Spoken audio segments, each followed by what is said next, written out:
Alex est asthmatique. La plupart du temps, son traitement lui permet de vivre normalement. Mais il arrive que son asthme s'aggrave lorsqu'il fait du sport, mais aussi quand des gens fument autour de lui, lorsque l'air est froid ou lors des infections virales des voies respiratoires. Alex fait alors ce qu'on appelle une crise d'asthme. Dans un premier temps, en cas de crise, les muscles qui entourent ses bronches se contractent. Ensuite, la paroi qui tapisse l'intérieur de la bronche s'enflamme et s'épaissit.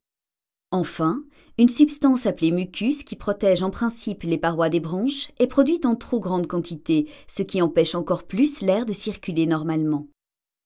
Pour traiter une crise d'asthme légère, vous devez inhaler 2 à 4 bouffées de bronchodilatateur à courte durée d'action. Ce bronchodilatateur va se déposer dans les bronches. Il détend rapidement les muscles qui les enserrent. L'air peut ainsi mieux circuler. Le début de l'effet bronchodilatateur s'observe dans les 5 à 15 minutes qui suivent l'inhalation et peut durer de 4 à 6 heures. Si nécessaire, si la bronche ne s'ouvre pas du premier coup, le bronchodilatateur à courte durée d'action peut être pris une deuxième fois après 20 minutes et même une troisième après 40 minutes.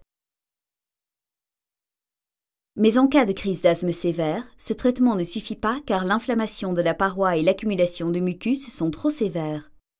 Malgré ces puffs bronchodilatateurs répétés, Alex est très essoufflé. Il ne parvient pas à reprendre sa respiration.